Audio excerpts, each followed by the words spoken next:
श्यामपुर गांव के लोग बहुत खुश थे। उन्हें किसी भी तरह की परेशानी नहीं थी।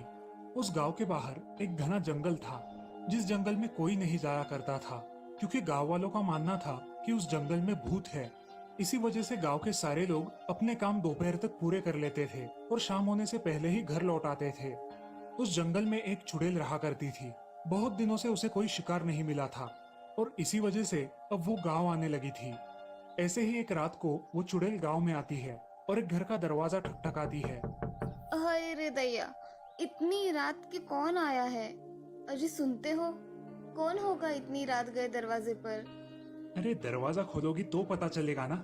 मैं यहाँ आराम से सोया हूँ और खामखा मेरी नींद खराब कर रही है। अरे नींद के भूखे, दरवाजे पर इतनी रात को कौन आया है ये देखने की वजह सो रहे हो? सुषमा अपने दरवाजे के बगल की खिड़की से झांक कर देखती है। उसे बाहर एक औरत खड़ी दिखाई देती है। कौन हो तुम और इतनी रात गए यहाँ क्यों आई हो? मुझे बहुत भूख लगी है, इसीलिए इतनी रात को मुझे यहाँ आना पड़ा। हमारा खाना खा के हो गया है, अब घर में कुछ भी नहीं है। तुम ऐसा करो, किसी और घर जाओ। आप मुझे एक रोटी बना कर दे दो तो मैं प्याज के साथ भी खा लूंगी। आप सिर्फ मुझे कुछ खाने के लिए दे दीजिए। सुषमा मन ही मन सोचती है कि वो औरत सच में भूखी है और इसी वजह से सब्जी की वजह प्याज मांग रही है। सुषमा उसे कहती है, तुम यही रुको, मैं अभी रोटी बना कर लाती हूँ। अब सुषमा घर में जाकर रोटी बनाकर लाती है और उस पर एक प्याज रखकर घर का दरवाजा खोलती है। ये लो, आपकी रोटी और उस पे प्याज रखा है। अच्छा हुआ तुम ही बाहर आ गई, मुझे तुम्हें इस घर से बाहर निकालना था।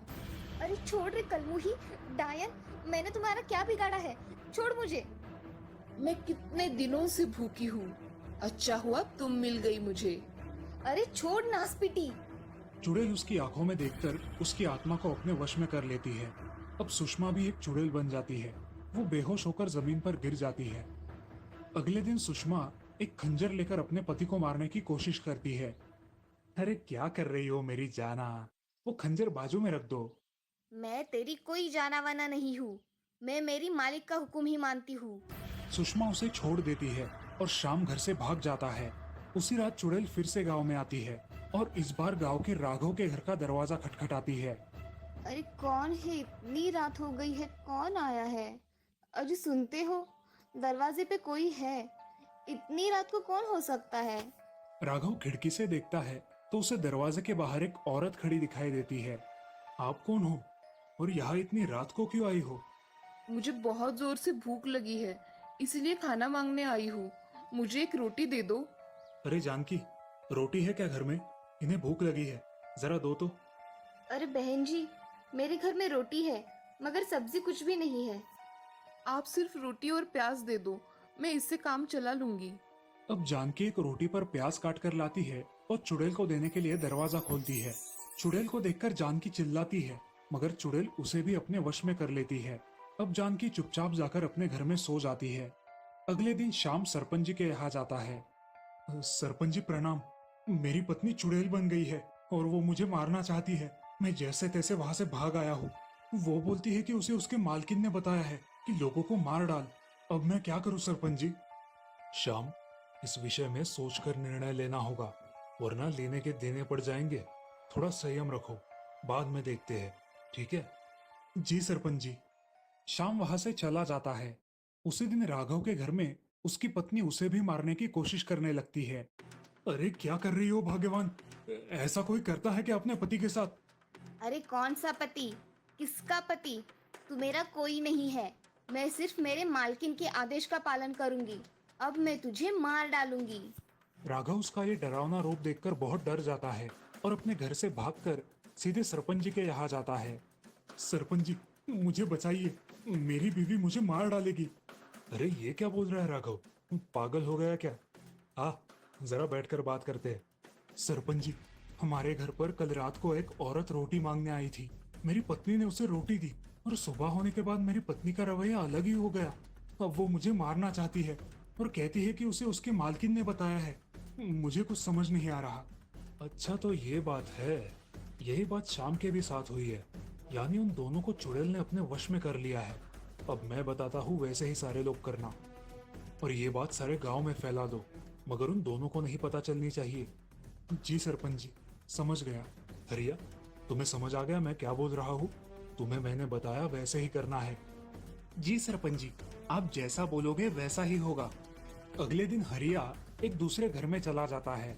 रात हो जाती है और वो चुड़ैल भेस बदल कर उसके घर का दरवाजा खटखटाती है। कौन है? इतनी रात को कौन आया है?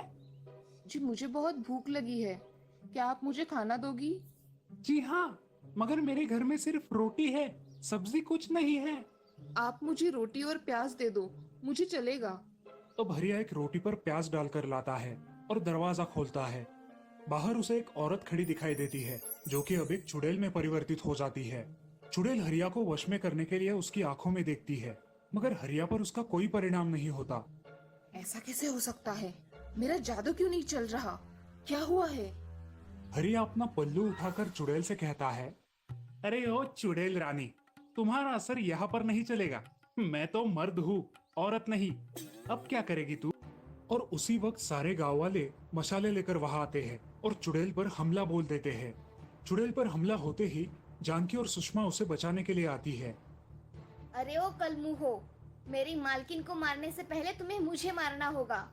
और हाँ, मेरी मालकिन पर हाथ भी उठाया तो याद रखना, सोच लेना क्या होगा। अब जानकी और सुषमा भी गांव वालों से भिड़ जाते हैं। सारे लोग मिलकर जानकी और सुषमा को पकड़कर एक पेड़ से बांध कर रखते हैं। उसी मौके का फायदा उठाकर चुड़ैल वहां से भाग जाती है।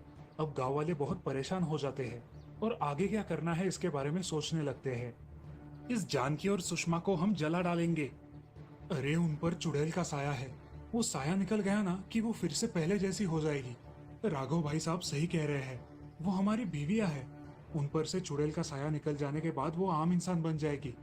सुषमा और जानकी दोनों को भी अपने ही घरों में कैद कर दिया जाता है ताकि वो किसी को हानि ना पहुंचा सके। सारे गांव वाले सोच में पड़ जाते हैं और अलग अलग योजनाएं बनाने लगते हैं। मेरे ख्याल से चुड़ैल अब सतर्क हो गई है। उसे हम क्या करने वाले हैं इसके बारे में पता चल गया है। हमारे गांव के बाहर एक सिद्ध बाबा रहते हैं, हम उनके पास चले जाएंगे, वही समस्या का समाधान बताएंगे।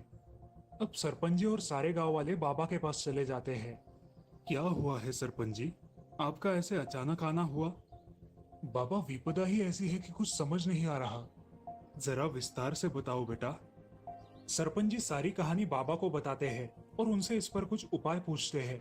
बाबा बोलते हैं, वत्स, तुम जब वो चुड़ैल सामने आ जाए तब अपने सामने ये गुड़िया पकड़ लेना। वो चुड़ैल इस गुड़िया में समा जाएगी और बाद में जल्द ही उसे आग में फेंक देना, जिससे उस चुड़ैल का सर्वनाश होगा।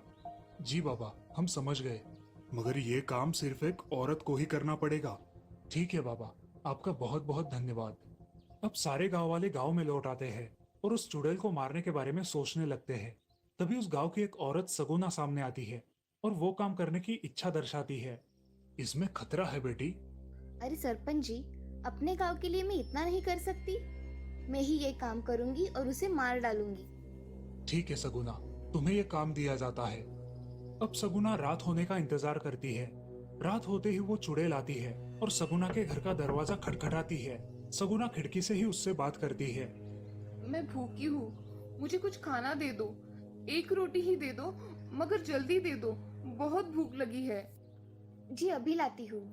अब सगुना खाना लेकर बाहर आती है और चुड़ैल तुरंत ही उसे अपने वश में करने का प्रयास करती है। तभी सगुना अपनी कमर से वो गुड़िया निकालकर चुड़ैल के सामने पकड़ती है। जैसे ही चुड़ैल की दृष्टि उस गुड़िया पर पड़ती है, वो चुड़ैल उस गुड़िया में समा जाती है। सगुना उस गुड़िया को पकड़कर दौड़ी चली आती है जहाँ सारे गांव वाले खड़े हैं। गांव वालों ने वहाँ आग जलाकर रखी हुई थी। सगुना तुरंत उस गुड़िया को उस आग में डाल देती है।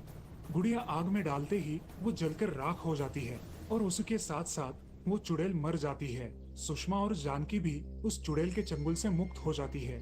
वो चुड़ैल हमेशा हमेशा के लिए चली जाती है और अब गांव वाले फिर से एक बार खुशी खुशी रहने लगते हैं।